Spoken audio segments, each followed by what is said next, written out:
Hello ముద్దుగుమ్మలు, welcome back to Swathi Vastra. మన స్వాతి వస్త్రాలో ఇన్స్టాగ్రామ్లో ఎంతగానో ట్రెండ్ అవుతున్న ఖాదీ కాటన్ శారీస్తో అయితే మేము ముందుకు వచ్చేసా. అండ్ నేను వేర్ చేసిన శారీ చూసారా ఎంత బ్యూటిఫుల్గా అయితే ఉందో.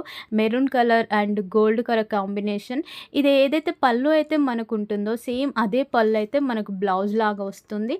అండ్ సూపర్ అండి, సూపర్గా అంటే సూపర్గా ఉన్నాయి. అండ్ చాలా కంఫర్ట్ కూడా ఈ సమ్మర్లో చాలా అంటే చాలా కంఫర్ట్గా ఉంటుంది. అండ్ ఈ ట్యాగిల్స్ చూసారా, ఈ ట్యాగిల్స్ చూసాకే మనకు శారీ అయితే తీసుకోవాలనిపిస్తుంది, అంత బ్యూటిఫుల్గా అయితే ఉందన్నమాట. ఈ black and gold colour combination అయితే సూపర్ అంటే సూపర్గా ఉంది. అండ్ ఒక్క కలర్ కాదండి, అన్ని కలర్స్ అయితే చాలా బాగున్నాయి. ఒకసారి మీరు అన్ని కలర్స్ కూడా చూడండి. అండ్ చూస్తున్నారా, చిన్న చిన్న మిర్రర్స్ కూడా వచ్చాయి, చాలా బాగుంది. అండ్ ఇన్స్టాగ్రామ్లో వీటి ప్రైస్ అయితే 650, 750 ఈ రేంజ్లో సేల్ చేస్తున్నారు. బట్ మన పేజ్లో 550 ప్లస్ ఫ్రీ షిప్పింగ్ అండి. నెంబర్ అయితే డిస్క్రిప్షన్లో ఇస్తాను, స్క్రీన్ షాట్ తీసి వాట్సాప్ చేయండి.